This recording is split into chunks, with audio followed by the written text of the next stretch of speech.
Hello guys, good evening. मेरा नाम पुष्पेंद्र पटेल है। आप सभी का सिलेक्शन अड्डा क्लासेस में स्वागत करता हूं। आज हम NCERT 6th class geography chapter 3 का अध्ययन करेंगे, जिसका नाम है पृथ्वी की गतियां। इसके पहले हमने 2 चैप्टर कंप्लीट कर लिए हैं। चैप्टर 1 जो कि था सौरमंडल में पृथ्वी, दूसरा चैप्टर था ग्लोब, अक्षांश और देशांतर। जब हमने ग्लोब को बारे में पढ़ा था, यह पता चला था कि यह पृथ्वी का प्रतिरूप है। वहीं पर जब ग्लोब में अध्ययन कर रहे थे तो अक्षांशों और देशांतरों का भी अध्ययन किया था।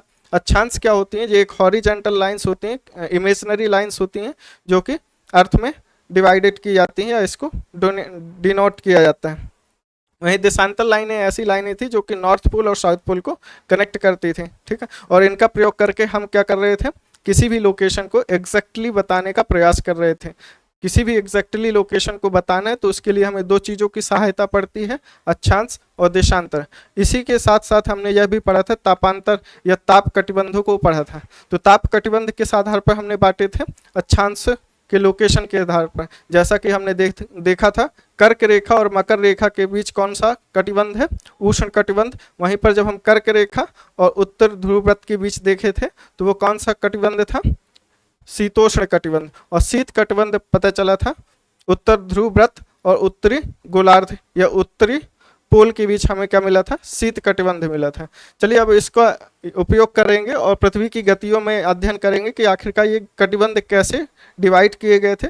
आखिरकार हम यह कनेक्ट करने का प्रयास करेंगे कटिबंध और सूर्य, चंद्रमा इनकी सापेक्षिक गतियों से कैसे प्रभावित होते हैं। साथ ही साथ हम पृथ्वी की गतियों को पढ़ेंगे कि पृथ्वी में कौन कौन सी गतियां होती हैं और कैसी कैसी गतियां होती हैं, ठीक है। पृथ्वी में बेसिकली 2 प्रकार की गतियां होती हैं। एक होती है घूर्णन गति, दूसरी होती है परिक्रमण गति। घूर्णन गति के बारे में आपने पढ़ा होगा कि ये क्या होती है। कल ही हम बताए थे अक्ष क्या होता है, जो कि नॉर्थ पोल और साउथ पोल और अर्थ के सेंटर से होते हुए गुजरता है। ये भी एक काल्पनिक रेखा थी जो कि नॉर्थ पोल, साउथ पोल और सेंटर से होते हुए गुजरता था, जिसके थ्रू क्या करती है? अर्थ रोटेट करती है, अपने एक्सिस के थ्रू रोटेट करती है, ठीक है। और इसका रोटेशन हमने भी बताया था कि क्या था डायरेक्शन इसका? West to east. जैसे ये अर्थ है तो अर्थ में हमने देखा कि इसकी ये क्या हो गया? हमारा एक्सिस हो गया। और एक्सिस के थ्रू क्या करती है अर्थ? वेस्ट टू पश्चिम से पूर्व की तरफ क्या करती है? घूर्णन करती है। इसके साथ साथ हम ये भी पढ़े थे कि परिक्रमण गति क्या होती है। परिक्रमण गति बेसिकली ऐसी गति होती है जब पृथ्वी सूर्य के चारों तरफ परिक्रमा लगाता है, ठीक है। वह क्या थी? हमारी परिक्रमण गति। इसको हम थोड़ी एनसीईआरटी के थ्रू रीड करने का प्रयास करते हैं। जैसा कि आप जानते हैं कि पृथ्वी की गति 2 प्रकार की होती है, घूर्णन और परिक्रमण गति, ठीक है। पृथ्वी का अपने अक्ष पर घूमना घूर्णन कहलाता है। सूर्य के चारों ओर एक स्थिर कक्ष में पृथ्वी की गति को परिक्रमण कहते हैं। और वो स्थिर गति कौन सी है या कहें स्थिर कौन सी गति है? स्थिर का मतलब ये है कि एक फिक्स्ड वृत्त पे या फिक्स्ड ऑर्बिट में रोटेट करती है। इसका जो ऑर्बिट होता है वह हमेशा फिक्स रहता है, ठीक है। परिक्रमण कहते हैं। पृथ्वी का अक्ष एक काल्पनिक रेखा है जो इसके कक्षीय सतह से 66.5 डिग्री का कोण बनाती है। वह समतल जो कक्ष के द्वारा बनाया जाता है उसे कक्षीय समतल कहते हैं। कक्षीय समतल का मतलब यह है कि जैसे, एक मिनट हम आपको फिगर के थ्रू बताते हैं। जैसे ये हमारी अर्थ हो गई, ये अर्थ का परिक्रमण, ठीक है। अर्थ क्या कर रही है? इसके थ्रू परिक्रमा कर रही है। ये जो ऑर्बिट है ये और ये हमारा एक्सिस, इसके बीच जो एंगल बनता है यही क्या कहलाता है? हमारा क्या कहलाता है? हमारा 66.5 डिग्री कोण जो बनाती है कक्षीय समतल के साथ। ये हमारा हो गया कक्षीय समतल और ये हो गया हमारा पोल या कहें हमारा एक्सिस। इसके बीच जो एंगल बनता है यही हमारा कितना होता है? 66.5 डिग्री, ठीक है। और यही हमारा कक्षीय एंगल भी कहलाता है, ठीक है। चलिए आगे चलते हैं। पृथ्वी सूर्य से प्रकाश प्राप्त करती है। पृथ्वी का आकार गोले के समान है, इसलिए एक समय में सिर्फ इसके आधे भाग पर ही सूर्य की रोशनी प्राप्त होती है। आप इनकी जो अर्थ की अवस्थितियां हैं, पोजीशन है सन के रिस्पेक्ट में, जब भी हम इस चीज को पढ़ेंगे तो ये याद रखेंगे कि हम सन के रिस्पेक्ट में ही अर्थ की पोजीशंस को देखेंगे, क्योंकि सन से ही हमें अर्थ में क्या होती है? प्रकाश मिलता है या कहें ऊष्मा मिलती है। एनर्जी, सोर्स ऑफ अर्थ क्या है? एनर्जी का अर्थ की एनर्जी का सोर्स क्या है, हमारा सन ही है। ठीक है, जब हम सन में देखेंगे तो पता चलता है कि सन क्या, पृथ्वी क्या करती है, सूर्य के चारों तरफ क्या करती है, परिक्रमा लगाती है। और इस परिक्रमा को उसको पूरा करने में कितना समय लगता है, 365 डेज एंड 6 आवर, 6 घंटे। ठीक है, मतलब 365 दिन और 6 घंटे लगते हैं। ठीक है, जब हम इसको देखेंगे तो समझ में आएगा कि ये जो एक्सेस है, ये वाला जो रेखा है, जो काल्पनिक रेखा है, इसी को हम क्या कहेंगे, प्रदीप्ति व्रत कहते हैं। ये क्या कहते हैं, इसको प्रदीप्ति व्रत लिख देते हैं आपके लिए, प्रदीप्ति व्रत। तो इसका मतलब ये होता है, प्रदीप्ति का मतलब सेंस यही होता है, प्रकाश से प्रदीप्त होता है। प्रदीप्त का मतलब ये होता है कि ऐसा भाग जो कि जिस पर उजेला रहता है या प्रकाश सूर्य का सीधे पड़ता है। तो इस एरिया पर देखेंगे अर्थ के, तो इसमें क्या है, पूरे में लाइट है। ठीक है, इसको देखेंगे कि इस एरिया में क्या है, सन, अर्थ के क्या पड़ रही है, पूरे में सन की रेस आ रही हैं, या कहें यहाँ पर दिन की अवस्थिति है। ठीक है, और यहाँ पर देखें तो ये वाला व्रत जो प्रदीप्त व्रत है यहाँ पर है, और सन के वेस्ट, अर्थ के क्या है, पश्चिमी भाग पर क्या कर रही है, सन की रोशनी पड़ रही है। ठीक है, और ये वाली जो दो लोकेशंस होती हैं, अर्थ की पोजीशन होती है विथ रिस्पेक्ट टू सन, यहाँ पर देखा जाता है कि सन की जो रेस होती हैं डायरेक्ट कहाँ पर पड़ रही होती हैं, इक्वेटर पर पड़ रही होती हैं। तो इसका मतलब ये हुआ कि सन के, अर्थ के आधे भाग पर क्या होता है, रोशनी पड़ रही होती है। साथ ही साथ ये भी ध्यान रखेंगे कि यहाँ पर दिन और रात की अवधि क्या होती है, समान होती है, और यहाँ पर क्या होता है, दिन और रात की अवधि अलग अलग समय पर, अलग अलग क्षेत्र पर अलग अलग होती है। जैसे यहाँ पर देखते हैं 21 और 22 जून की जो लोकेशन बता रहे हैं विथ रिस्पेक्ट टू सन, यहाँ पर देखा जाता है कि सन की जो रेस होती है डायरेक्ट कहाँ पर पड़ रही होती है, कर्क रेखा पर पड़ रही होती है, जिस वजह से कर्क रेखा पर दिन की अवधि ज़्यादा होती है, जबकि रात्रि क्या होती है, छोटी होती है। मतलब दिन बड़े होते हैं और रात छोटी होती है। इसी के जस्ट विपरीत आप देखेंगे इस क्षेत्र पर, जहाँ पर कर्क रेखा पर सूर्य की किरणें डायरेक्ट न पड़कर कहाँ पर पड़ती हैं, मकर रेखा पर पड़ते हैं। और जब मकर रेखा पर सूर्य की किरण डायरेक्ट पड़ती हैं तो इससे यह समझ में आता है कि मकर रेखा पर क्या होगा, दिन की अवधि ज़्यादा होगी और रात की अवधि क्या होगी, कम होगी, या कहें दिन बड़े होंगे और रात छोटी होंगी। कहाँ पर, साउथ गोलार्ध में, क्या है, दक्षिणी गोलार्ध में। चलिए इसके एनसीईआरटी में रीड करके पढ़ते हैं। पृथ्वी सूर्य से प्रकाश प्राप्त करती है। पृथ्वी का आकार गोले के समान है, इसलिए यह एक समय में सिर्फ इसके आधे भाग पर ही सूर्य की रोशनी प्राप्त होती है। सूर्य की ओर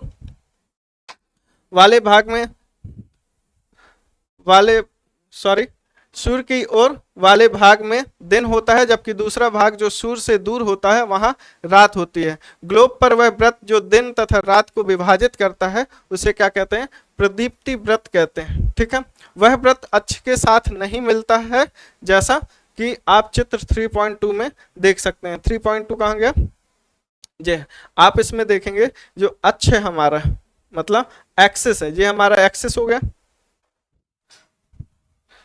ये क्या हो गया, हमारा एक्सिस हो गया। आप इसमें देखेंगे कि ये एक्सिस ये हुआ हमारा, ठीक है, और जो प्रदीप्ति व्रत है ये है, तो दोनों में ही क्या है, अंतर है। यह कह सकते हैं कि जो हमारा प्रदीप्ति व्रत है अक्ष से क्या है, अलग है। एक मिनट रुकिएगा।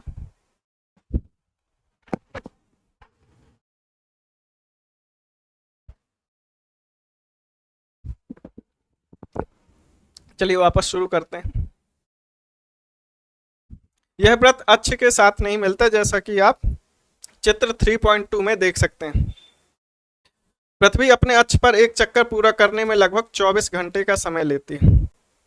मतलब ये है कि जब पृथ्वी घूर्णन करती है, जब पृथ्वी क्या करती है, घूर्णन कर रही होती है, किसके थ्रू, अपने एक्सिस के थ्रू क्या करती है, घूर्णन करती है, घूर्णन करती है, तो उसको कितना समय लगता है, 24 घंटे का समय लगता है, ठीक है, 24 घंटे का समय लगता है। यहाँ पर एग्जैक्ट 24 घंटे का समय नहीं लगता, 24 घंटे और कुछ मिनट्स लगते हैं, लेकिन हम इसको मान के चलेंगे कितना लगता है, अप्रॉक्सीमेटली कितना लगता है, 24 आवर्स लगते हैं। जब ये घूर्णन कर रही होती है पृथ्वी अपने एक्सिस के थ्रू, तो ये क्या करती है, एक यहाँ से अगर ए पॉइंट से शुरू करती है तो वापस ए में आने के लिए इसको कितना समय लगता है, 24 घंटे लगते हैं, और इसी को क्या कहते हैं, इसका घूर्णन काल करते हैं। और एक बात और ध्यान दीजिएगा कि जब ये घूर्णन कर रही होती है अपने एक्सिस के थ्रू या अक्ष के थ्रू, तो इसी वजह से क्या होता है, पृथ्वी में दिन और रात जैसी अवस्थितियां उत्पन्न होती हैं, या क्या ऐसे घटनाएं निर्मित होती हैं दिन और रात जैसी, ठीक है। आप इस चीज को देख लीजिए कि जो पृथ्वी का कक्षीय समतल है और 66 डिग्री, जो 66 डिग्री और आधा जो डिग्री बनता है, 66 सही 1/2 डिग्री जो बनता है, वो किसके साथ एंगल बनाता है, जो पृथ्वी का कक्षीय समतल है, ठीक है, और उत्तर ध्रुव और दक्षिण ध्रुव को जोड़ने वाली जो हमारी अक्ष रेखा होती है, उसके बीच जो एंगल बनता है वही हमारा क्या कहलाता है, पृथ्वी का अक्षीय समतल कोण कहलाता है, ठीक है। एक बात और ध्यान देने की जरूरत है कि जो हमारे पृथ्वी का कक्षीय समतल है वो विषुवत वृत्त नहीं है। कई लोगों को इस बात का कंफ्यूजन हो सकता है कि जो पृथ्वी का कक्षीय समतल है वही विषुवत रेखा है, लेकिन ऐसा नहीं है, क्योंकि हमारी पृथ्वी क्या है, थोड़ा सा झुकी हुई है, और कितना झुकी हुई है, 23.5 डिग्री क्या है, झुकी हुई है। लेकिन ये कक्षीय जो समतल का निर्माण होता है या इसको बनाया जाता है, जो हमारा दीर्घ वृत्ताकार जो पथ होता है पृथ्वी का, इसकी सहायता से बनाया जाता है। जैसे ये सन हो जाएगा, 1 मिनट आपको बता देते हैं फिगर के थ्रू ही। यहाँ पर आप देखेंगे अच्छी वृत्त बना कैसे बनता है, अच्छी वृत्त आपको बता देते हैं कैसे बनेगा या कैसे इसका निर्माण करते हैं। आप इसमें देखेंगे कि जो हमारा क्या हुआ, पृथ्वी का दीर्घ वृत्ताकार ऑर्बिट हो गए या कक्षा हो गए। जब इसमें देखेंगे तो ये जो रेखा इसको मिलाती है, आप इस बात को देखिएगा, ये रेखा जो मिलाती है यही इसका क्या, कक्षीय समतल है। क्या है, कक्षीय समतल है, ठीक है, क्या है, कक्षीय समतल, ठीक है। ये चीज आपको क्लियर हो गई, और ये क्लियर भी हो जानी चाहिए, क्योंकि कई जगह कंफ्यूजन होता है या स्टेटमेंट दे दे क्वेश्चन में या कहीं पर आ जाए कि पृथ्वी का जो विषुवत वृत्त है वही पृथ्वी का कक्षीय समतल होता है, तो ये पूरी तरीके से क्या है, गलत है, क्योंकि पृथ्वी का विषुवत वृत्त और कक्षीय समतल दोनों अलग ही बातें हैं। ऐसी सतह या ऐसी रेखा, काल्पनिक रेखा पृथ्वी पर जो पृथ्वी के दीर्घ वृत्ताकार रेखा की सहायता से बनाया जाता है, वह क्या होते हैं, कक्षीय समतल कहलाता है, ठीक है। ये बात क्लियर हो गई, ठीक है। आगे चलते हैं। अगर पृथ्वी घूर्णन नहीं करे तो क्या होगा, आप सोचिए कि पृथ्वी अगर घूर्णन ना करे तो क्या होगा। जैसा कि अभी हमने बताया कि पृथ्वी घूर्णन करती है तो कौन कौन सी घटनाएं उत्पन्न होती हैं पृथ्वी पर, या कौन कौन सी चीज़ों का निर्माण होता है, दिन और रात जैसी चीज़ों का निर्माण होता है, या कहें दिन और रात जैसी घटनाएं पृथ्वी पर निर्मित होती हैं। अब आप इस बात को देखिए कि अगर पृथ्वी सिर्फ ऐसे ही रही है अर्थ के सन के रिस्पेक्ट में, क्योंकि सन एक स्थिर पोजीशन पे रहता है, ठीक है, सन क्या है, स्थिर रहता है, उसकी पोजीशन क्या है, स्थिर। सिर्फ अर्थ क्या कर रही होती है, इसके चारों तरफ चक्कर लगा रही होती है। जब चारों तरफ परिक्रमा कर रही होती है तो इसके एक्सिस, ये सपोज क्या हो गया, हमारा अर्थ हो गया, ठीक है, ये क्या हो गया है, पृथ्वी का दीर्घ वृत्ताकार पथ हो गया, या कहें ऑर्बिट हो गया, कक्षा हो गई, और ये हमारी क्या हो गई, पृथ्वी हो गई। और इस एक्सिस के थ्रू, मतलब एक्सिस ऐसा है और ऐसे रोटेशन करते जाए, सॉरी परिक्रमा करते जाए, लेकिन ये रोटेशन ना करे, पृथ्वी क्या ना करे, रोटेशन वाली गति ना करे, तो क्या होगा, सूर्य से क्या होगा, पृथ्वी के इसी भाग पर क्या होगा, रोशनी प्राप्त होगी। मतलब यह हुआ, सूर्य का प्रकाश सिर्फ एक हिस्से पर पड़ेगा, और वह हिस्सा क्या होगा, वह हिस्सा कौन सा होगा, पृथ्वी का यह वाला भाग होगा, ठीक है। जब पृथ्वी के एक ही हिस्से पर सूर्य का प्रकाश बार बार प्राप्त होगा तो वहां पर कैसी सिचुएशन निर्मित होगी, वहां पर उष्ण टेम्परेचर होगा, या कहें टेम्परेचर बहुत ज़्यादा होगा। उसी के जस्ट अपोजिट भाग में क्या होगा, यहाँ पर कैसी सिचुएशन बनेगी, यहाँ पर कैसी सिचुएशन बनेगी, यहाँ पर बहुत ज़्यादा शीत होगी, बहुत ज़्यादा टेम्परेचर लो हो जाएगा, और इस क्षेत्र पर क्या होगा, टेम्परेचर बहुत ज़्यादा होगा, और इस क्षेत्र पर क्या होगा, टेम्परेचर बहुत कम होगा। तो ऐसी सिचुएशन में आप देखेंगे अनुकूल परिस्थितियां नहीं बनेंगी जिससे जीवन जैसी अवस्थितियां निर्मित हो। जीवन के लिए जरूरी है कि टेम्परेचर कैसा हो, टेम्परेचर मानव के अनुकूल हो या मानव के जीवन के अनुकूल हो, जहां पर जीवन संभव हो सके। दोनों ही स्थितियां बेकार हैं। जहां पर बहुत ज़्यादा टेम्परेचर हो या बहुत ज़्यादा ठंड हो, वहां पर ऐसी सिचुएशन में जीवन जैसी संभावनाएं नहीं हो पाती हैं। जैसे ये पृथ्वी है, इसके एक्सिस के एक भाग पर क्या हो, अक्ष के एक हिस्से पर क्या हो, बहुत सूर्य का प्रकाश पड़े। यहाँ पर सपोज सन है, ठीक है, ये हमारा सन हो गया, ठीक है, ये सन है। सूर्य का प्रकाश सिर्फ पृथ्वी के इस हिस्से पर पड़े तो क्या होगा, यहाँ का टेम्परेचर बहुत ज़्यादा हो जाएगा, ठीक है। और दूसरे हिस्से की बात करें, जो पृथ्वी का ये वाला हिस्सा होगा, तो यहाँ पर क्या होगा, सूर्य का प्रकाश नहीं पड़ेगा, जिससे यहाँ पर क्या होगा, शीत बनेगा, मतलब ठंड ज़्यादा होगी। और टेम्परेचर यहाँ का क्या होगा, बहुत ज़्यादा लो होगा। जब टेम्परेचर यहाँ का बहुत ही ज़्यादा लो होगा तो दोनों ही कंडीशन में जीवन के अनुकूल नहीं है, या कहें मानव जीवन या किसी भी जीवन के अनुकूल नहीं है, ठीक है। इस चीज़ को समझ लीजिए कि अगर पृथ्वी घूर्णन नहीं करती या कहें अपने एक्सिस के थ्रू रोटेट नहीं करती है, तो इससे क्या स्थितियां निर्मित होगी पृथ्वी पर, यहाँ पर जीवन जैसी संभावनाएं खत्म हो जाएंगी, या कहें पृथ्वी पर जीवन नहीं होगा, ठीक है। दूसरा, पृथ्वी की दूसरी गति, चलिए यहाँ पर इसको पढ़ लेते हैं।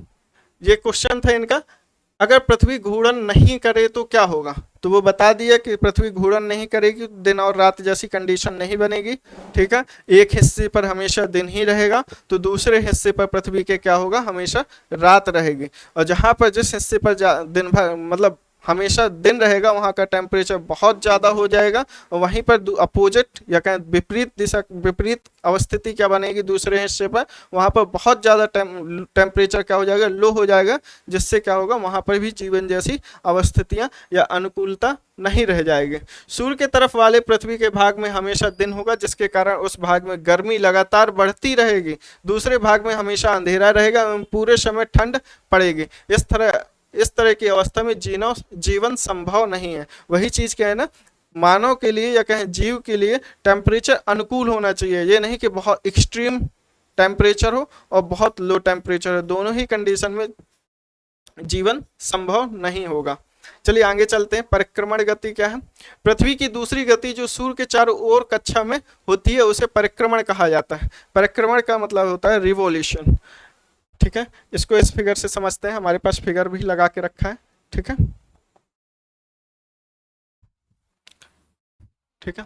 ये कौन सी गति कर रही है यहाँ पर पृथ्वी, यहाँ पर कर रही है रिवोल्यूशन,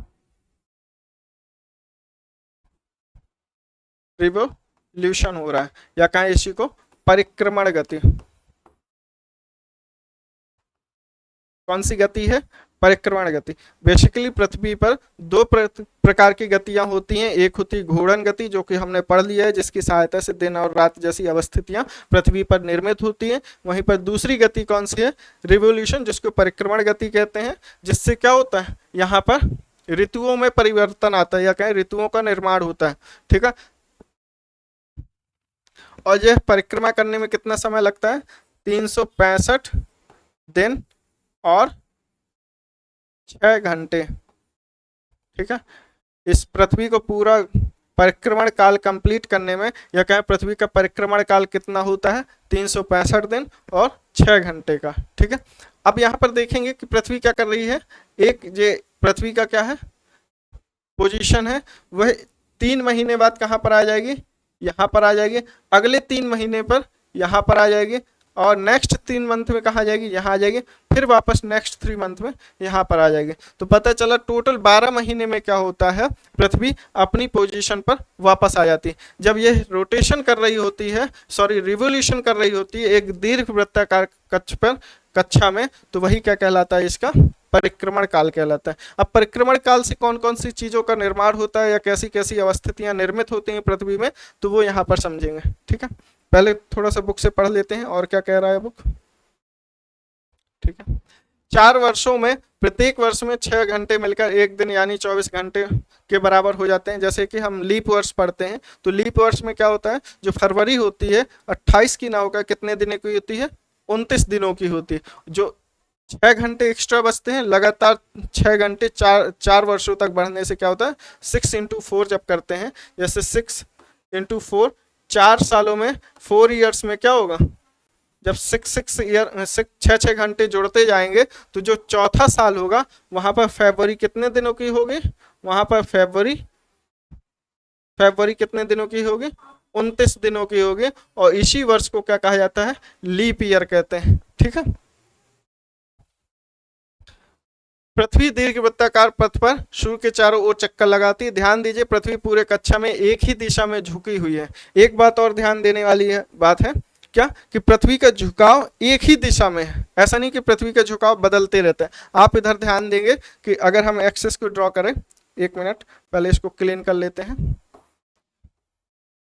इसको समझिएगा। ये झुकाव वाला पॉइंट बहुत इंपॉर्टेंट है, क्योंकि जब हम ऋतुओं के परिवर्तन को पढ़ते हैं तो जो पॉइंट भूल जाते हैं कि पृथ्वी का झुकाव एक ही तरफ है, इस वजह से ऋतुओं के परिवर्तन में सहायक होता है। या कहें पृथ्वी के परिवर्तन में कौन कौन सी बिंदुओं का निर्माण होता है या कौन कौन सी चीजें सहायक होती हैं, तो पृथ्वी का एक ही तरफ झुकाव होना यह भी पृथ्वी के ऋतुओं के परिवर्तन के लिए सहायक है। ठीक है। चलिए इस चीज को जानते हैं कि ऋतुओं में परिवर्तन के लिए एक ही तरफ पृथ्वी का झुकाव होना कैसे सहायक है। जैसे ये पृथ्वी है, पृथ्वी का ये क्या हुआ, हमारा एक्सिस हुआ। ठीक है। ये पृथ्वी का एक्सिस है यहाँ पर। ठीक है। ये भी एक्सिस है और ये भी पृथ्वी का ही एक्सिस है, ये एक्सिस है। अब आप देखेंगे पृथ्वी के एक्सिस क्या है, एक ही तरफ है। इनका झुकाव, पृथ्वी के अक्ष का झुकाव क्या है, एक ही तरफ है। तो इस वजह से भी क्या होता है, ऋतु परिवर्तन में सहायक होता है। अक्ष का एक ही तरफ झुकाव होना क्या होता है, पृथ्वी में ऋतु परिवर्तन के लिए सहायक है। अब इसके रिवोल्यूशन से हम देखेंगे कि पृथ्वी में ऋतु परिवर्तन कैसे हो रहा है। जैसे ये देखें, इस पोजीशन पे अगर हम पृथ्वी पे देखते हैं तो पता चलता है जब 22 दिसंबर होता है, 22 या 21 दिसंबर होता है, तो सूर्य की किरणें कहाँ पर डायरेक्ट पड़ रही होती हैं, मकर रेखा पर। ठीक है। कहाँ पर पड़ रही होती है, ये क्या है हमारी, ये हमारी, एक मिनट,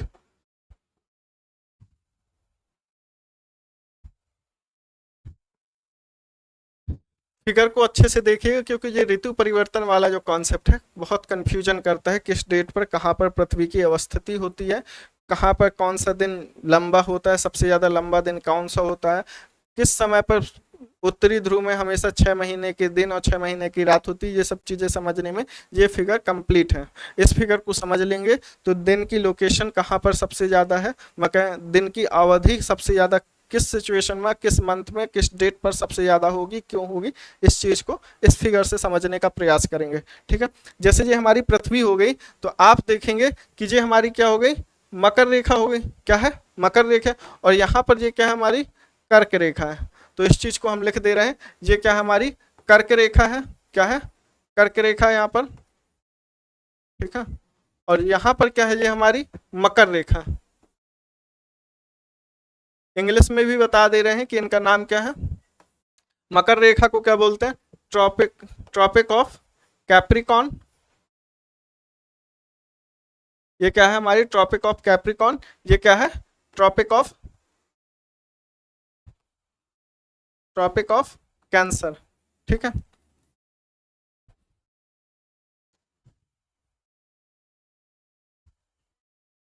ये क्या हमारे ट्रॉपिक ऑफ कैंसर। ठीक है। इस चीज को हम इरेज के ये दे रहे हैं, हटाए दे रहे हैं, इसकी जरूरत नहीं है अभी यहाँ पर।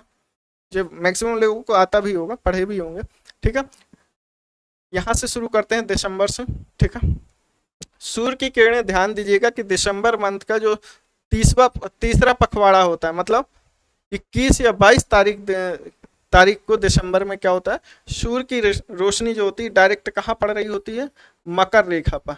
जब मकर रेखा पड़ रही होती है तो आप ध्यान देंगे कि मकर रेखा का सबसे ज्यादा विस्तार किस एरिया में है, दक्षिणी ध्रुव पर है। ये हमारा क्या हो गया, ये हमारी क्या होगी, विषुवत रेखा हो गई, या कहें विषुवत व्रत हो गया। अब आप यहाँ पर ध्यान दीजिए कि सूर्य की रोशनी सबसे डायरेक्ट कहाँ पर पड़ रही है, मकर रेखा में। तो इस वजह से क्या होगा, जो पृथ्वी का दक्षिणी ध्रुव होगा, या कहें दक्षिणी भाग होगा तो वहां पर क्या होगा, दिन ज्यादा होगा, मतलब दिन की अवधि लंबी होगी और रात की अवधि छोटी होगी। जब इस चीज को ध्यान देंगे कि जब मकर रेखा पर डायरेक्ट सूर्य का प्रकाश पड़ रहा होगा तो देखेंगे कि दिन मकर रेखा के जब पड़ रहा होगा वो 22 या 21 दिसंबर में क्या होगा, मकर रेखा पर दिन की अवधि सर्वाधिक होगी, या कहें दक्षिणी गोलार्ध पर इस समय क्या होगी, दिन की अवधि ज्यादा होगी और रात की अवधि छोटी होगी। और उसके विपरीत जब ऊपर देखेंगे कर्क रेखा, विषुवत व्रत और ऊपर देखेंगे तो वहां पर क्या होगा, दिन की अवधि छोटी होगी और रात्रि की अवधि क्या होगी, बड़ी होगी। और साथ ही साथ आप यहाँ पर ध्यान देंगे एक चीज, एक व्रत और आपको बता चुके हैं, एक होती है कौन सी, ये प्रदीप्त व्रत कहलाता है। कौन सा, ये प्रदीप्त व्रत कहलाता है। मतलब यहाँ पर अभी जब सूर्य का प्रकाश डायरेक्ट कहाँ पर पड़ रहा होगा, मकर रेखा पर, उस समय दक्षिणी ध्रुव पर, ये साउथ जो पोल है, यहाँ पर क्या होगा, 6 महीने की 6 मंथ की क्या होगी, दिन होगा, 6 महीनों का दिन होगा, मतलब लगातार यहाँ पर 6 महीनों तक दिन होता है। उसके विपरीत जब हम जाते हैं 21 जून या 22 जून की कंडीशन पर, तो आप यहाँ पर देखेंगे कि मकर रेखा पर सूर्य की किरणें डायरेक्ट न पड़कर कहाँ पर पड़ रही होती हैं, कर्क रेखा पर। जब सूर्य की किरणें डायरेक्ट कर्क रेखा पर पड़ती हैं तो इस कंडीशन में क्या होता है, उत्तरी ध्रुव पर दिन की अवधि लंबी होती है और रातें छोटी होती हैं। और साथ ही साथ जो नॉर्थ पोल होता है, ये क्या है, नॉर्थ पोल में क्या होता है, 6 महीनों का दिन होता है, ठीक है। और वहीं पर साउथ पोल में क्या होता है, इस समय 6 महीने की रात होती है। तो ये चीजें आप समझेंगे कि आखिरकार जब सापेक्षिक गति कर रही होती, पृथ्वी सूर्य के सापेक्ष गति कर रही होती है, तो इसके पृथ्वी के अक्ष के 23.5 डिग्री अक्ष के साथ झुके होने की वजह से क्या होता है, इसके उत्तरी गोलार्ध पर जब 21 या 22 जून होता है तो उत्तरी गोलार्ध पर क्या होता है, लगातार रोशनी या सूर्य का प्रकाश पड़ते रहते हैं, जिस वजह से यहाँ पर 6 महीने का दिन होता है। साथ ही साथ 2 और पोजीशन होती है पृथ्वी की, आप ये देखेंगे, इक्विनॉक्स कहलाता है। इक्विनॉक्स से आप वर्ड से ही समझ रहे होंगे कि इक्विनॉक्स का ये मतलब है कि यहाँ पर दिन और रात की अवधि दोनों समान होते हैं। एक मिनट,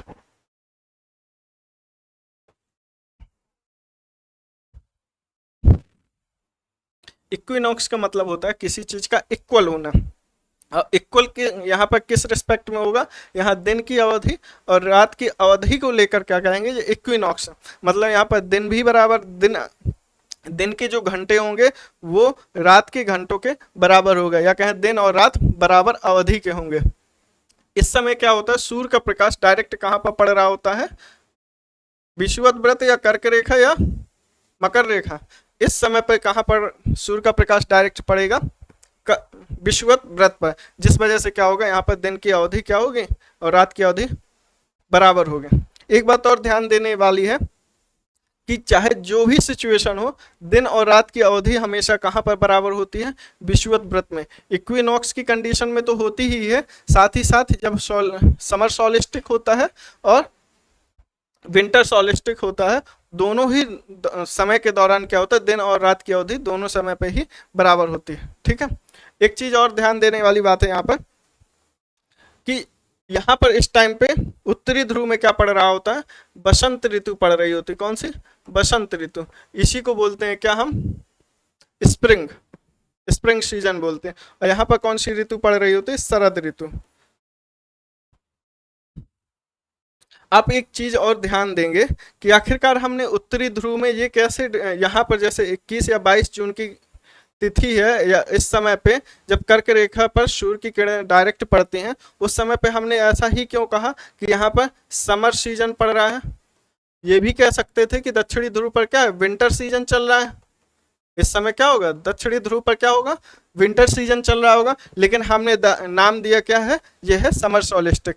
ऐसा इसलिए कि आप देखेंगे जब पृथ्वी के पूरे मैप का अध्ययन करेंगे, पूरे भूभाग का अध्ययन करेंगे, तो आप पाएंगे कि उत्तरी जो गोलार्ध है वहां पर क्या है, भू सतह क्या है, सर्वाधिक है अपेक्षाकृत दक्षिणी गोलार्ध के। तो जहां पर इंसानों की या जीवन की संभावनाएं ज्यादा है, या जीवन इंसान ज्यादा रहते हैं, उस अनुसार हमने क्या किया है, जब भी कोई कंडीशन उत्तरी ध्रुव के रिस्पेक्ट में या कहें उत्तरी गोलार्ध के रिस्पेक्ट में, हम समर सोलिस्टिक और विंटर सोलिस्टिक को डिसाइड करते हैं, ठीक है। ये चीज आपको समझ में आ गई होगी। आगे चलते हैं। ठीक है। ये पृथ्वी दीर्घवृत्ताकार पथ पर सूर्य के चारों ओर चक्कर लगाती है। दीर्घवृत्ताकार को ही हम इलेक्ट्रिकल पाथ कहते हैं। इलेक्ट्रिकल पाथ का मतलब ये होता है कि ये सर्कुलर नहीं है। जब हम इसको बनाने का एक तरीका है कि हम दो बिंदु ले लें, ठीक है, दो बिंदु ले लें, इनसे क्या कर दें, या दो नेल हम किसी पेपर पे अटैच कर दें और एक धागा इन दोनों से जोड़ दें, ठीक है, और इसको जब हम खींच के बनाएंगे सर्कुलर पाथ, तो एक हमें इलेप्टिकल पाथ मिलेगा। इलेप्टिकल पाथ कुछ ऐसा होता है, ठीक है। ये सर्कुलर नहीं होता, आप इस बात को ध्यान दीजिएगा कि ये सर्कुलर पाथ नहीं है, ये इलेप्टिकल पाथ है, ठीक है। चलिए आगे चलते हैं। पृथ्वी पूरे कक्ष में एक ही दिशा में झुकी रहती है। ये आपको बता दी कि पृथ्वी का झुकाव हमेशा एक ही तरफ होता है। समानता एक वर्ष को गर्मी, सर्दी, वसंत, शरद ऋतुओं में बांटा जाता है। बेसिकली हम ऋतुओं को 4 ऋतुओं में बांटते हैं। पृथ्वी के कितने सीजन में बांटते हैं? 4 ऋतुओं में बांटते हैं। ऋतुओं में परिवर्तन सूर्य के चारों ओर पृथ्वी की स्थिति में परिवर्तन के कारण होता है, ठीक है। चलिए आगे चलते हैं। ये चीज जो हमने बता दी, 21 जून को क्या होगा, सूर्य की किरण डायरेक्ट कहाँ पर पड़ रही होंगे?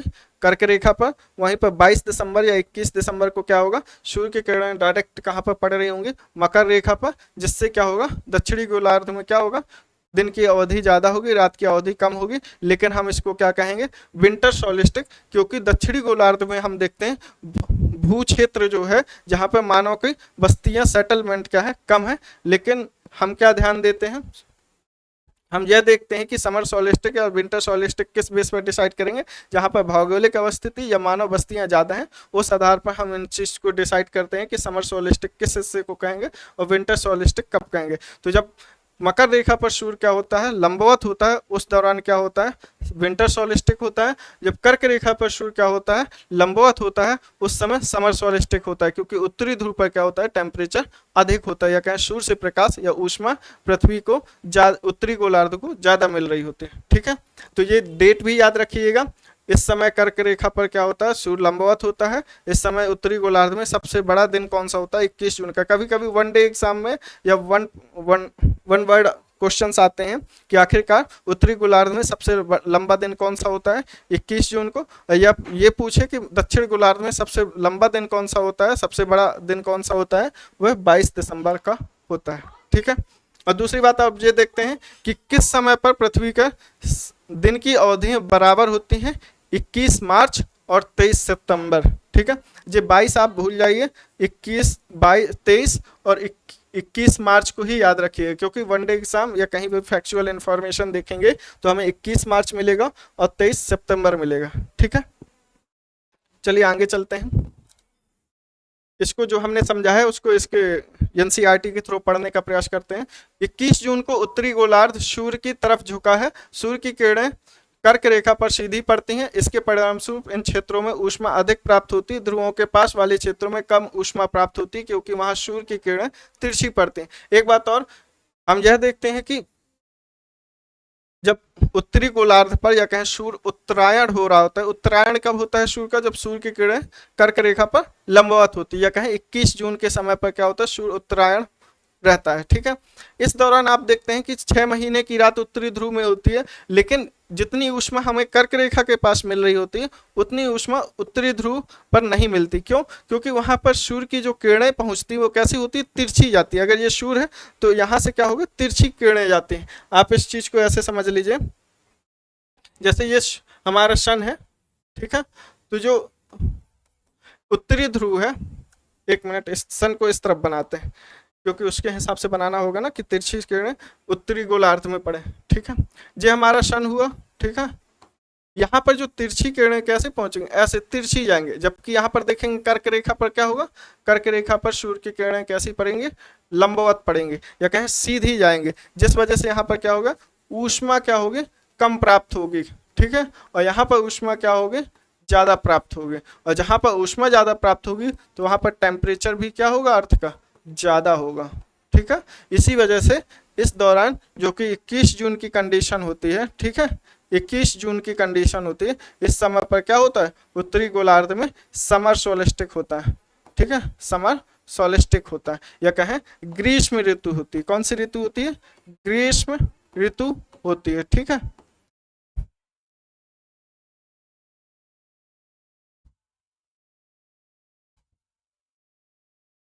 कौन सी ऋतु होती है इस समय, उत्तरी गोलार्ध में ग्रीष्म ऋतु होती है। ठीक है, आगे चलते हैं। और इसी दौरान जब कर्क रेखा पर सूर्य लंबवत चमक रहा होता है 21 जून के डेट पे, उसी को हम क्या कहते हैं, उत्तरायण कहते हैं। सूर्य का उत्तर की तरफ जाना या उत्तरी गोलार्ध की तरफ मूव करना वो कहलाता है उत्तरायण। ठीक है, विषुवत व्रत के उत्तरी भाग में गर्मी का मौसम होता है।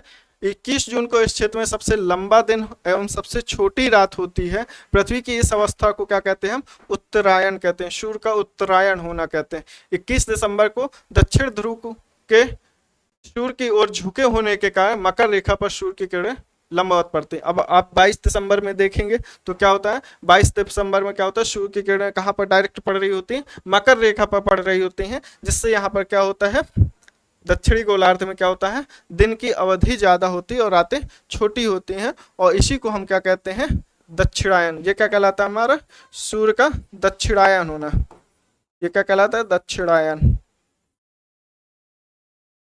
एक मिनट, ये हमारा क्या कहलाता है,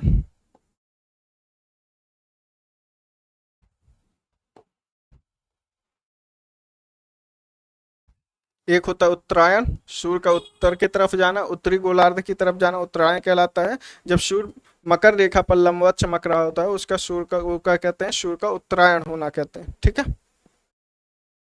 और एक बात और ध्यान रखेंगे, वैसे उत्तरी गोलार्ध के जितने भी देश हैं क्रिसमस किस समय पे मनाते हैं, ठंडी के सीजन में मनाते हैं। वहीं पर देखा जाता है कि ऑस्ट्रेलिया में जो क्रिसमस मनाया जाता है वह गर्मी के सीजन में बनाया जाता है, क्योंकि उस समय 22 दिसंबर को क्या हो रहा होता है, उत्तर दक्षिणायन हो रहा होता है, या कहें सूर्य की किरणें मकर रेखा पर लंबवत चमक रही होती हैं। ठीक है, 21 मार्च एवं 23 सितंबर को सूर्य की किरणें विषुवत वृत्त पर सीधी पड़ती हैं। इस अवस्था में कोई भी ध्रुव सूर्य की ओर नहीं झुका होता है, इसलिए पूरी पृथ्वी पर रात एवं दिन की अवधि बराबर होती है, रात व दिन बराबर होते हैं। इसे विषुव कहा जाता है। विषुव को ही हिंदी में, इक्विनॉक्स को ही क्या कहते हैं, हिंदी में विषुव बोलते हैं। ठीक है, आप हमेशा ये प्रयास किया करिए कि इंग्लिश वर्ड और हिंदी के वर्ड दोनों समझते जाए करिए, क्योंकि वर्डिंग इंपॉर्टेंट होती है। ठीक है, डेफिनेशन भी याद करनी है लेकिन वर्ड भी पता रहे, इंग्लिश में क्या कहते हैं और हिंदी में क्या कहते हैं। एक चीज और आपको यहाँ पर बता देते हैं, आओ कुछ करके सीखें। एक ही दिशा में पृथ्वी के झुकाव को समझने के लिए मैदान पर एक बहुत बड़ा दीर्घ वृत्त बनाए। चलिए इसको हटाएं, आप इस पॉइंट को यहाँ पर देख लीजिए कि पृथ्वी के परिक्रमण तथा पृथ्वी के अक्ष के निश्चित दिशा में झुके होने के कारण ऋतु परिवर्तन होता है। अभी तक हम ये पढ़ रहे हैं कि पृथ्वी में ऋतु परिवर्तन के लिए मुख्यतः कौन सी चीज निर्भर है या कहे रिस्पॉन्सिबल है, वह क्या है, पृथ्वी का परिक्रमण गति। ठीक है, और पृथ्वी का घूर्णन गति। एक बात और इंपॉर्टेंट हो जाती है, वो क्या है, पृथ्वी का एक ही तरफ झुकाव होना, अक्ष के तहत एक ही तरफ झुकाव होना। चलिए आगे चलते हैं। 21 मार्च को स्थिति इसके विपरीत होती है, जब उत्तरी गोलार्ध में बसंत ऋतु तथा दक्षिणी गोलार्ध में शरद ऋतु होती है। ठीक है, इस प्रकार स्पष्ट है कि पृथ्वी के घूर्णन परिक्रमण के कारण दिन और रात तथा ऋतुओं में परिवर्तन होता है। तो आप ये चीज यहाँ पर क्लियर कर सकते हैं। कंक्लूजन यही है इस पूरे चैप्टर का कि पृथ्वी में दिन और रात और ऋतु परिवर्तन किस वजह से होता है, पृथ्वी के घूर्णन गति एवं परिक्रमण गति के कारण होता है। बेसिकली अगर हम समराइज कहें तो पृथ्वी में दो प्रकार की गतियां होती हैं, घूर्णन गति और परिक्रमण गति। घूर्णन गति के कारण पृथ्वी पर दिन व रात जैसी स्थितियां बनती हैं, साथ ही साथ परिक्रमण गति के कारण पृथ्वी पर ऋतु परिवर्तन देखे जाते हैं। और ऋतु परिवर्तन भी कई 4 प्रकार के होते हैं, बसंत ऋतु, शीत ऋतु और ग्रीष्म ऋतु और शरद ऋतु। और सभी जगह पे अलग अलग समय पे अलग अलग ऋतुएं पड़े रहते हैं। जब देखते हैं 22 दिसंबर में क्या होता है, शीत ऋतु होती है। वहीं पर हम देखते हैं कि 21 जून को क्या होता है, ग्रीष्म ऋतु होती है। 21 मार्च को क्या होता है, उत्तरी ध्रुव में क्या होता है, बसंत ऋतु होती है। और 22 या 23 सितंबर को क्या होता है, शरद ऋतु पृथ्वी पर होती है। ठीक है, ये चीज आपको क्लियर हो गई होगी।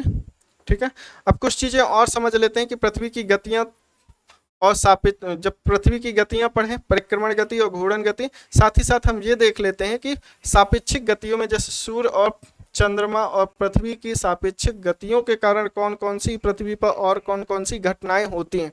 जैसे हम देखते हैं कि जो क्या होता है, टाइड, ज्वार भाटा आते हैं, वो पृथ्वी, सूर्य और चंद्रमा की सापेक्षिक गति के कारण होता है। और ये भी हम जानते हैं कि जब कोई एक बड़ा मास गेन कोई बॉडी होती है, कोई सेलेस्टियल बॉडी ऐसी है जिसमें बहुत ज़्यादा मास है, तो उसमें एक स्पेशल टाइप का फोर्स पाया जाता है जिसको क्या कहते हैं, गुरुत्वाकर्षण फोर्स कहते हैं। तो हम यह देखते हैं गुरुत्वाकर्षण फोर्स के लिए कौन कौन सी चीज़ें रिस्पॉन्सिबल होती हैं, पृथ्वी का मास या कोई किसी सेलेस्टियल बॉडी का मास। चलिए इस चीज़ को हम पहले फिगर बना के बता देते हैं। ये चीज़ हमने पहले ही बता दी है, पहले ही फिगर में, जो आपको एक्सप्लेन हो गया होगा। ठीक है, ये 4 सीजन होते हैं। कौन से? समर सीजन मतलब गर्मी का सीजन, ये 21 जून को पड़ता है। ठीक है, 21 जून को जब कर्क रेखा पर क्या होता है, सूर्य लंबवत होता है। वहीं पर विंटर सीजन कब पड़ता है? 22 दिसंबर को, जब सूर्य क्या होता है, मकर रेखा पर लंबवत होता है। साथ ही साथ स्प्रिंग कब पड़ती है? स्प्रिंग कब पड़ता है? ये 21 मार्च को पड़ता है। एक चीज आप ध्यान देंगे कि यहाँ पर पृथ्वी का झुकाव दूसरी तरफ है। जब पहले फिगर में देखे थे वहां पर पृथ्वी का झुकाव इस तरफ था, तो यहाँ पर ये फिगर से कंफ्यूज नहीं होना है। ठीक है, कई बार ऐसे फिगर दे देते हैं। ये होता है कब? 23 सितंबर। ठीक है, जो ऑटम होता है इसको क्या कहते हैं हम? ये होती है हमारी बसंत ऋतु। ये कौन सी, यहाँ पर कौन सी होती है हमारी? बसंत ऋतु। और यहाँ पर कौन सी होती है हमारी? शरद ऋतु। ठीक है, हिंदी और इंग्लिश में कंफ्यूजन नहीं होता है। ठीक है, बसंत ऋतु कब होती है? 21 मार्च को, और इसी को क्या कहते हैं? स्प्रिंग बोलते हैं। ऑटम कब होता है? शरद ऋतु, जिसको कि ऑटम को ही हम शरद ऋतु बोलते हैं। ऑटम में बेसिकली ये देखा जाता है कि जो पेड़ के पत्ते होते हैं, पहचानने का तरीका यह है कि पेड़ के पत्ते उस टाइम पे नए नए पेड़ के पत्ते आते हैं और जो पुराने पत्ते होते हैं वो गिरने लगते हैं, या कहें पृथ्वी पत्तों में क्या होती है, या पेड़ों में हरियाली नए मतलब दोबारा आना शुरू होता है। ठीक है, चलिए जो चीज हम समझाने जा रहे थे, सापेक्षिक गति के थ्रू कौन कौन सी चीजें होती हैं। पृथ्वी की गतियों में हमने घूर्णन और परिक्रमण देख ली। अब सापेक्षिक गति, जैसे जो हमारा क्या हो गया, सन हो गया। एक मिनट, छोटे छोटे बनाते हैं क्योंकि 2-3 फिगर बनाने। जो हो गया हमारा सन, जो हो गया हमारा मून, मून थोड़ा छोटा होगा, मून होगा। जो हमारी हो गए, अरे भगवान सॉरी, जो हमारा हो गया सन, जो हो गया मून, और जो हो गई हमारी अर्थ। ठीक है, तो आप देखेंगे ये मून हो गया हमारा, ये अर्थ हो गई, जो हो गया हमारा सन। अभी तक हम देख रहे थे पृथ्वी के घूर्णन और परिक्रमण गति किसके रिस्पेक्ट में? सन के रिस्पेक्ट में सापेक्षिक गति देख रहे थे। और इन सूर्य और पृथ्वी के सापेक्षिक गतियों से पृथ्वी पर कौन कौन सी घटनाएं घट रही थी, दिन और रात, और साथ ही साथ ऋतु परिवर्तन जैसी घटनाएं हो रही थी। लेकिन अब यह भी देखेंगे कि सूर्य, पृथ्वी और चंद्रमा की सापेक्षिक गति से कौन कौन सी और घटनाएं पृथ्वी पर निर्मित होती हैं। इस चैप्टर पे नहीं है, इसलिए हम अलग से आपको समझाएंगे क्या क्या चीज़ें होती हैं। हमने फिगर और इन्फॉर्मेशन दोनों लिख रखी है, उसी के थ्रू समझिए। इसको क्या कहते हैं? जब सूर्य और चंद्रमा और पृथ्वी के सापेक्षिक गतियों से कौन सी घटनाएं निर्मित होती हैं पृथ्वी पर, उसको कहते हैं ज्वार भाटा। ठीक है, आप एक चीज ध्यान दीजिएगा, जब पृथ्वी, सूर्य, चंद्रमा और पृथ्वी, ये हो गया सन, मून, अर्थ। यहाँ पर ये चीज ध्यान दीजिएगा कि सूर्य का जितना प्रभाव, गुरुत्वाकर्षण प्रभाव अर्थ पर नहीं पड़ता, उससे कहीं ज्यादा मून का या कहें चंद्रमा का गुरुत्वाकर्षण प्रभाव अर्थ पर प्रभाव डालता है। इस ऐसा प्रभाव के लिए क्यों ऐसा? इसका जबकि मास क्या है? ज्यादा है। ठीक है, और मून का क्या है? कम है। अगर ये कहें m1 m2 क्या है, m1 is greater than m2। ठीक है, लेकिन जब हम ग्रेविटेशनल फोर्स की बात करते हैं, ग्रेविटेशनल फोर्स क्या होता है? ग्रेविटेशनल फोर्स होता है Gm1 m2 upon r square. आप इस चीज को देखेंगे, जो ग्रेविटेशनल फोर्स है वो इनवर्सली प्रोपोर्शनल है किसके? डिस्टेंस के, या कहें r square times inversely proportional है। अगर डिस्टेंस जितना ज़्यादा बढ़ेगा, गुरुत्वाकर्षण फोर्स उतना ही कम होगा। और ये हम जानते हैं अच्छे तरीके से कि सूर्य और पृथ्वी के बीच की दूरी कितनी है? लगभग 15 करोड़ किलोमीटर। ठीक है, ठीक है,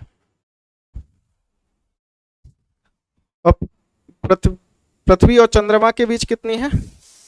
4,84,000 किलोमीटर है अप्रोक्सीमेटली, ठीक है, 4,84,000 किलोमीटर है अप्रोक्सीमेटली। या कहें सीधी सी बात यह है कि सूर्य और पृथ्वी का जो दूरी है वो बहुत ज़्यादा है कंपेयर टू मून और चंद्रमा और अर्थ के, ठीक है।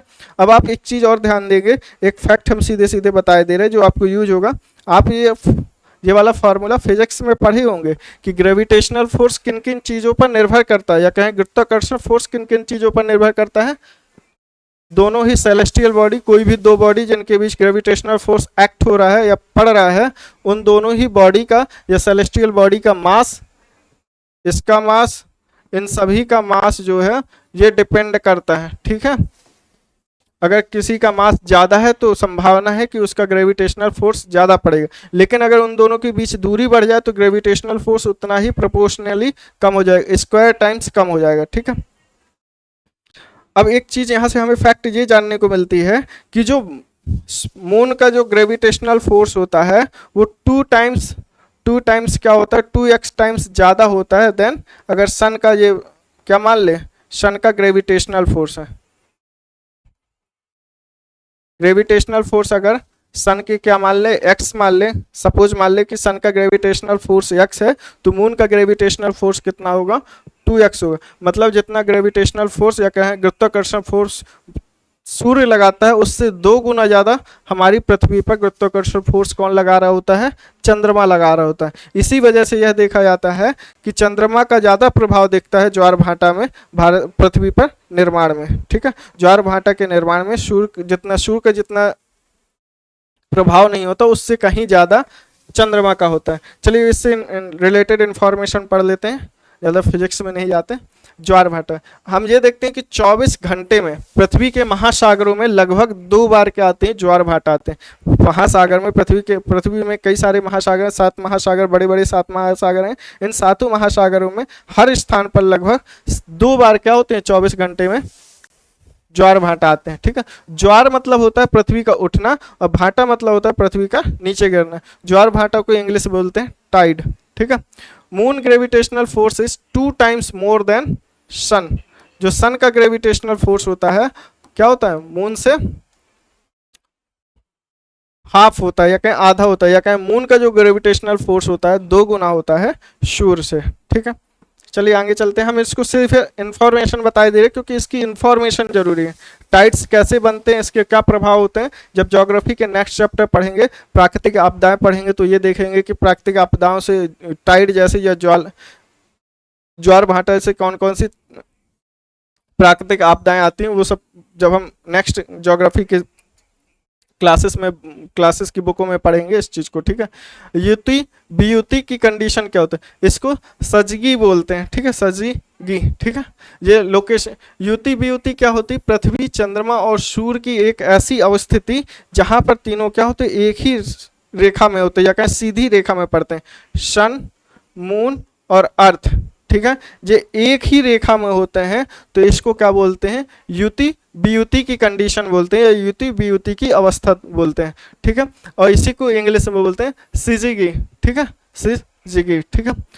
और इस जब ऐसी सिचुएशन होती है जब सूर्य, चंद्रमा और पृथ्वी एक ही अवस्थिति में होते हैं या कहें एक रेखा पर सीधी रेखा में अवस्थित होते हैं तो वहां पर क्या होता है, पूर्णिमा और अमावस्या जैसी कंडीशन बनती है। अब इस चीज को समझ लेते हैं कि पूर्णिमा और अमावस्या किस किस सिचुएशन में बनती है, जब सूर्य और पृथ्वी के बीच, यहाँ पर सूर्य और पृथ्वी के बीच,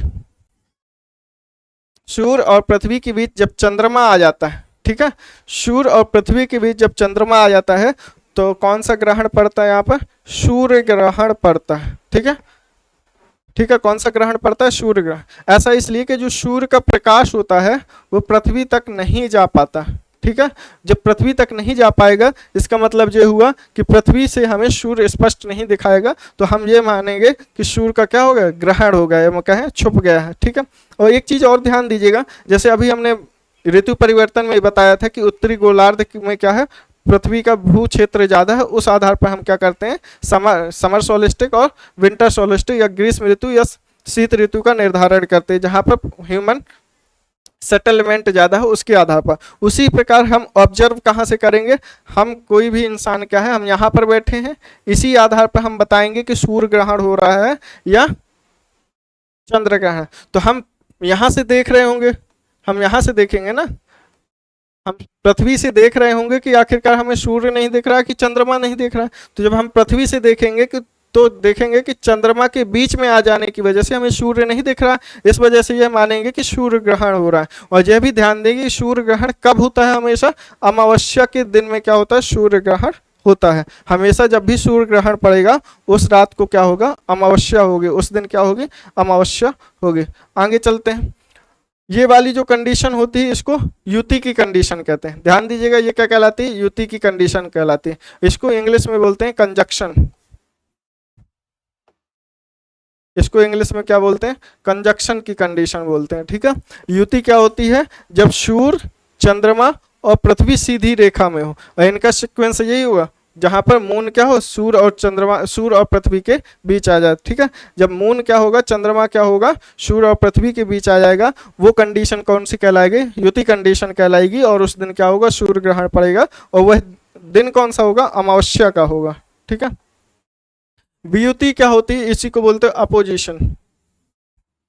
अपोजिशन, ठीक है, ये क्या है, अपोजिट चीज होती है, किसके, युति के अपोजिट होती है वियुति। ठीक है, अब यहाँ पर देखेंगे सूर्य, चंद्रमा, सूर्य, पृथ्वी और चंद्रमा क्या है, एक ही रेखा, सीधी रेखा में क्या है, सिचुएटेड है। अब यहाँ पर ये देखेंगे कि हमें चंद्रमा नहीं दिख रहा होगा। हम अपना टेलीस्कोप लेके कहाँ पर बैठे होंगे, पृथ्वी में ही बैठे होंगे। ऐसा तो नहीं कि चंद्रमा में बैठे हैं, सॉरी सूरज में बैठे हैं, अपना टेलीस्कोप लेके अब देख रहे हैं कि तुम्हें चंद्रमा नहीं देख रहा है। हम ऑब्जर्व कहाँ से कर रहे होंगे, जो इंपॉर्टेंट होता है। कोई भी चीज़ का हम निर्धारण पृथ्वी पर रहते हुए करते हैं, या कहें पृथ्वी में कैसा प्रभाव पड़ रहा है इनकी सापेक्षिक गतियों का, उस आधार पर हम चंद्र ग्रहण और सूर्य ग्रहण का निर्धारण करते हैं। ठीक है, इस वजह से हम देखेंगे कि जो सूर्य की रोशनी है, सॉरी, जो सूर्य का प्रकाश है कहाँ पर डायरेक्ट नहीं पड़ रहा होगा, चंद्रमा तक नहीं जा पाएगा, जिससे हमें क्या होगा, चंद्रमा नहीं देखेगा। ऐसा इसलिए जब हम पहला चैप्टर पढ़ रहे थे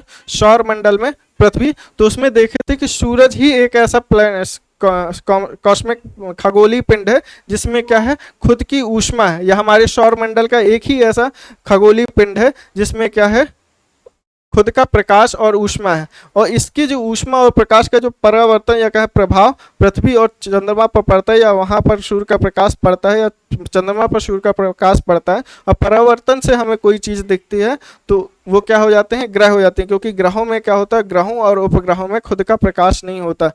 ठीक है, जब सूर्य का प्रकाश चंद्रमा तक नहीं पहुंच पाएगा तो हमें चंद्रमा नहीं दिखेगा। तो उस अवस्था को हम क्या कह देते हैं, चंद्र ग्रहण। और ये किस दिन पड़ता है, हमेशा पूर्णिमा के दिन। कभी कभी यह पूछ लेता है या स्टेटमेंट दे देता है कि चंद्र ग्रहण हमेशा अमावस्या के दिन होता है, या पूरी तरह से गलत है। क्योंकि चंद्र ग्रहण हमेशा कब होता है, पूर्णिमा में होता है, पूर्णिमा की रात को होता है। ठीक है, या पूर्णिमा के दिन होता है। एक चीज और ध्यान रखिएगा, जैसा हम जानते हैं कि जो पृथ्वी है 23.5 डिग्री अपने अक्ष पर झुकी है, उसी तरीके से चंद्रमा भी अपने 5 डिग्री पर झुका हुआ है, अपने अक्ष से 5 डिग्री पर झुका हुआ है। ठीक है, एक बात और ध्यान देंगे कि हमेशा जो हम देखते हैं कि चंद्र ग्रहण, वो सॉरी पूर्णिमा और अमावस्या हर महीने में पड़ती रहती है, लेकिन ऐसा तो नहीं होता कि हर महीने में सूर्य ग्रहण भी हो और चंद्र ग्रहण भी हो। ऐसा इसलिए नहीं हो पाता, जब सूर्य, पृथ्वी और चंद्रमा सापेक्षिक गतियां कर रहे होते हैं, उस समय पे जब पृथ्वी और चंद्रमा में क्या होता है, ये झुकाव होने के कारण, या कहें चंद्रमा में 5 डिग्री का झुकाव होने की वजह से जब एक ही रेखा में आते हैं, लेकिन क्या होता है, चंद्रमा आगे निकल जाता है। तो इस वजह से चंद्र ग्रहण या सूर्य ग्रहण हर पूर्णिमा या अमावस्या को नहीं पड़ते। इसकी वजह यह है कि मून क्या है, हमारा चंद्रमा क्या है, 5 डिग्री अपने अक्ष से झुके हुए हैं। चलिए आगे चलते हैं। निम्न ज्वार और उच्च ज्वार। निम्न ज्वार की कंडीशन क्या होती है, उच्च ज्वार की क्या कंडीशन होती है। एक बात ध्यान देंगे कि ये जो दोनों ही कंडीशन है, सूर्य ग्रहण की और चंद्र ग्रहण की, दोनों ही कंडीशन में उच्च ज्वार का निर्माण होता है, या कहें इस समय पे ज्वार उच्च निर्मित होते हैं, ज्यादा ज्वार आता है। ठीक है, या कहें उच्च ज्वार का मतलब ये है कि जो ज्वार मतलब समुद्र के जो लहरें हैं वो ज्यादा ऊंचाई तक उठ जाते हैं, जब समुद्र की लहरों की ऊंचाई क्या हो जाती है, ज्यादा ऊंची होती है। ठीक है, निम्न ज्वार कब बनता है, जब सूर्य, चंद्रमा और पृथ्वी के बीच कैसा एंगल बन रहा होता है, राइट एंगल ट्रायंगल बन रहा होता है, या कहें समकोण बन रहा होता है। ठीक है, चंद्रमा यहाँ पर है, हमारे चंद्रमा यहाँ पर है, सूरज यहाँ पर है और पृथ्वी यहाँ पर। इस अवस्था में देखेंगे कि पृथ्वी क्या करे, पृथ्वी पर जो गुरुत्वाकर्षण फोर्स है वो बहुत कमजोर हो जाता है इनकी अवस्थिति की वजह से। इनकी अवस्थिति कैसी है, राइट एंगल ट्रायंगल की कंडीशन में, या कहें इनकी अवस्थिति कैसी है, समकोण में है, जिस वजह से इसका जो गुरुत्वाकर्षण प्रभाव है, मेन चीज क्या है, गुरुत्वाकर्षण। आपको शुरू में ही बताया है कि टाइड्स जो आते हैं, ज्वार भाटा जो आने का कारण होता है वो चंद्रमा और सूर्य का जो गुरुत्वाकर्षण बल पृथ्वी की सतह पर पड़ता है, पृथ्वी के महासागरों पर पड़ता है, जिससे पृथ्वी के महासागरों से लहरें ऊपर उठ जाती हैं गुरुत्वाकर्षण बल के कारण। इससे क्या होते हैं, ज्वार का निर्माण होता है। लेकिन जब इस सिचुएशन में या इस अवस्थिति में देखेंगे कि जो गुरुत्वाकर्षण बल है वो बहुत ही ज्यादा क्या हो जाता है, कम हो जाता है। ठीक है, इस बात को ध्यान रखिएगा। किस कंडीशन में निम्न ज्वार आएगा, जब पृथ्वी, सूर्य और चंद्रमा के बीच कैसी अवस्थितियां बनेगी या कैसी लोकेशन होगी, समकोण की अवस्थिति में तीनों एक दूसरे से होंगे, तब क्या होगा, निम्न ज्वार की कंडीशन बनेगी। और ये कंडीशन कौन सी होती है या कैसे समय पे होती है, कृष्ण पक्ष हो रहा होता है या शुक्ल पक्ष हो रहा होता है, और कृष्ण और शुक्ल पक्ष के सप्तमी या अष्टमी के दिनों में ऐसा होता है। कैसा, समकोण की अवस्थिति पृथ्वी, चंद्रमा और सूर्य के बीच बनती है। ऐसी अवस्थिति बनने से निम्न ज्वार का निर्माण होता है, क्योंकि इस समय क्या होता है, गुरुत्वाकर्षण बल बहुत ही कमजोर हो जाता है। ठीक है, अन्य तथ्य देख लेते हैं कि ज्वार भाटा कैसे, कहां पर, किस किस विशेषता के साथ है। भारत में देखें, भारत में जो ज्वार भाटा आते हैं मैक्सिमम हाइट के कहां पर मिलते हैं, गुजरात का एक ओखा तट है।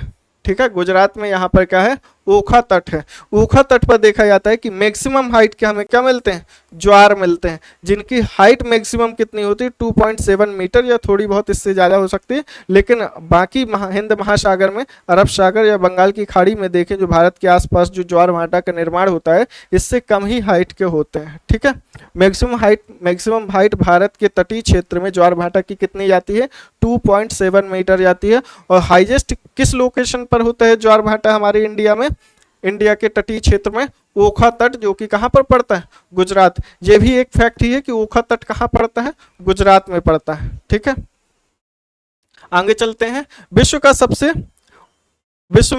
की सबसे ऊंची लहरें, ज्वार भाटा की सबसे ऊंची लहरें कहां पर बनती हैं, कनाडा के बे ऑफ फंडी में।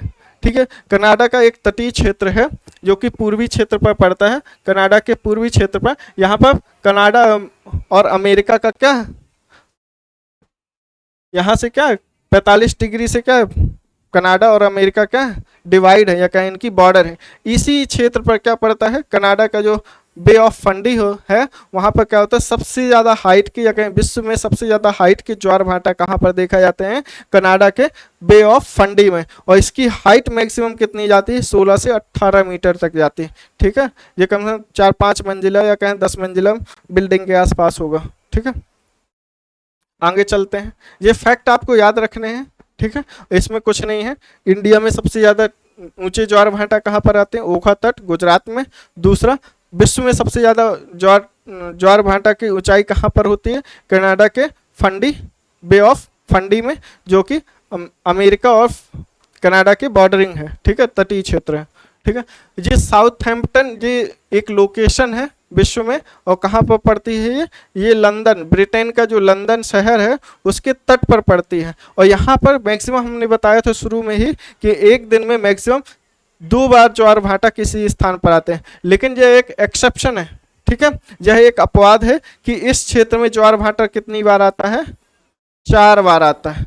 ठीक है, और इसका रीजन क्या है, ज्वार भाटा की जो लहरें होती हैं एक बार कहाँ से, इंग्लिश चैनल जो है, और वहां पर कौन सा, नॉर्थ सी है। नॉर्थ सी में जब ज्वार भाटा आएगा, जब इंग्लिश चैनल में ज्वार भाटा आएगा तो पानी ज्वार क्या आएगा ऊपर, ज्वार की वजह से क्या होगा, अर्थ का पानी क्या है, सागर का पानी क्या है, ऊपर की तरफ उठेगा और नीचे गिरेगा। जब नीचे गिरेगा तो वापस आगे की तरफ बढ़ेगा, यहाँ से भी आगे की तरफ बढ़ेगा, तो यहाँ पर देखेंगे वापस लहरें ऊपर उठ जाएंगे। इस वजह से, या कहें इंग्लिश चैनल की जो लहरें हैं इनका आगे की तरफ बढ़ना और वहां से नॉर्थ सी की जो ज्वार भाटा की लहरें हैं उनका दक्षिण की तरफ आने और मिलने से क्या होता है, वापस यहाँ पर ज्वार भाटा का निर्माण होता है या कहीं ज्वार का निर्माण होता है। इसलिए साउथहैम्पटन जो लोकेशन है लंदन में के साउथ तटीय क्षेत्र में, तो वहां पर क्या होता है, हमें 4 बार ज्वार की घटनाएं दिखती हैं, ज्वार भाटा की घटनाएं दिखती हैं। ठीक है, चलिए आगे चलते हैं।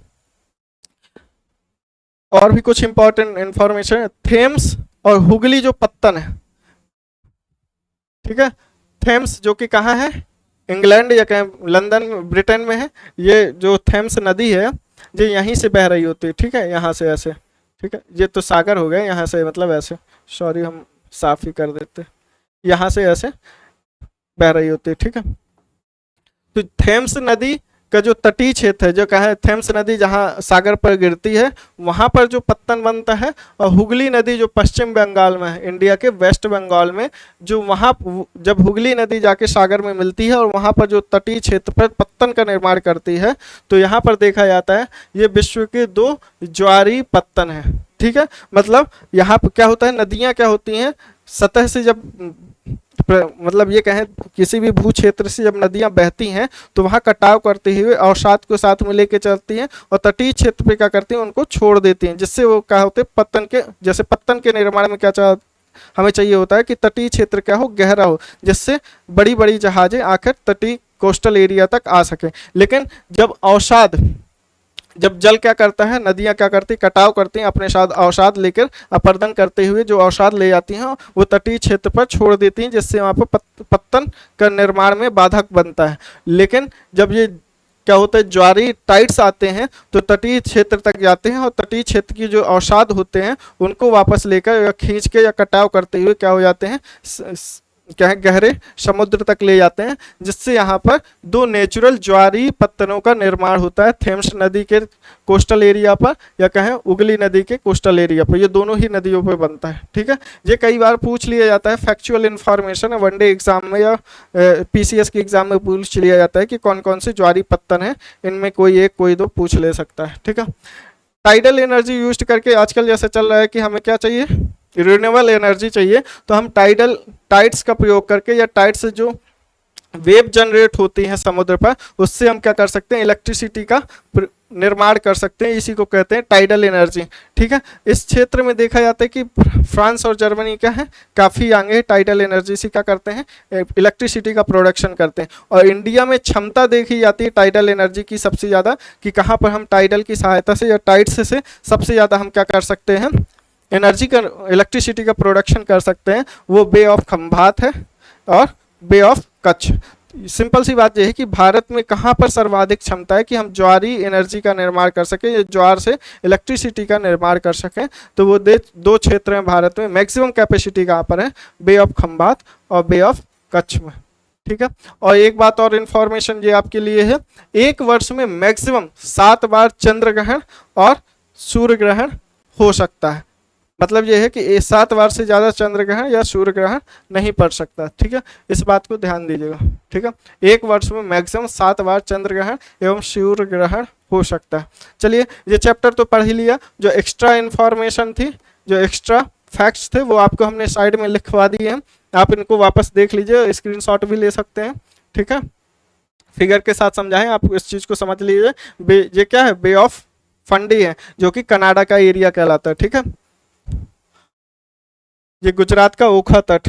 ठीक है, इस चीज को आप साइड में लिख लीजिएगा, क्योंकि ये भी इस चैप्टर का पार्ट है, इस बुक में नहीं है लेकिन इसी चैप्टर का ही पार्ट माना जाएगा, क्योंकि जब सापेक्षिक गतियां कर रही होती हैं सूर्य, चंद्रमा और पृथ्वी से, तो उस दौरान ये क्या होता है, ज्वार भाटा का निर्माण होता है। ठीक है, आगे चलते हैं, इससे रिलेटेड जो क्वेश्चन है बुक में उनको पढ़ लेते हैं। पृथ्वी के अक्ष का झुकाव कोण क्या है, ये तो सबको पता होगा, पिछले चैप्टर में पढ़े हैं, 23.5 डिग्री। ठीक है, घूर्णन एवं परिक्रमा को परिभाषित करें। घूर्णन क्या होता है, जब पृथ्वी अपने अक्ष के सहायता से क्या करती है, चारों तरफ वेस्ट टू ईस्ट क्या करती है, रोटेट करती है या घूमती है, तो उसी को क्या कहते हैं, घूर्णन गति कहते हैं। परिक्रमण क्या होता है, अपने अक्ष पर घूर्णन करते हुए जब पृथ्वी सूर्य के चारों तरफ सापेक्षिक गति करती है तो वह क्या कहलाती है, परिक्रमण गति कहलाती है। और इसका मतलब परिक्रमण काल कितना होता है, 365 दिन और 6 घंटे।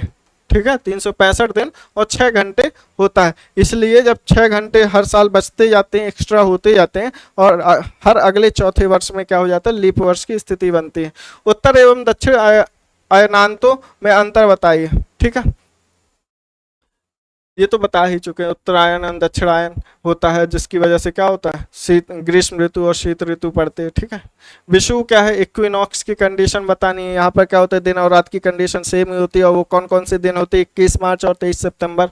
ठीक है, दक्षिणी गोलार्ध में उत्तरी गोलार्ध की अपेक्षा एवं दक्षिण के अनांत अलग अलग समय क्यों होता है, क्योंकि पृथ्वी क्या होती है, परिक्रमण कर रही होती है, उसको लगभग 6 महीने का समय लगता है मतलब एक परिक्रमण, आधा परिक्रमण को करने में, उत्तरी गोलार्ध से या कहें उत्तरायण से दक्षिणायन में जाने में। ठीक है, ध्रुवों पर लगभग 6 महीने का दिन एवं 6 महीने की रात होती है। ऐसा क्यों, ऐसा इसलिए क्योंकि पृथ्वी क्या है, अपने अक्ष के थ्रू क्या करती है, 23.5 डिग्री झुकी हुई है, या कहें उसका कच्छी झुकाव कितना है, कच्छी समतल झुकाव कितना है, 66.5 डिग्री है। ठीक है, ये टिक द करेक्ट आंसर है।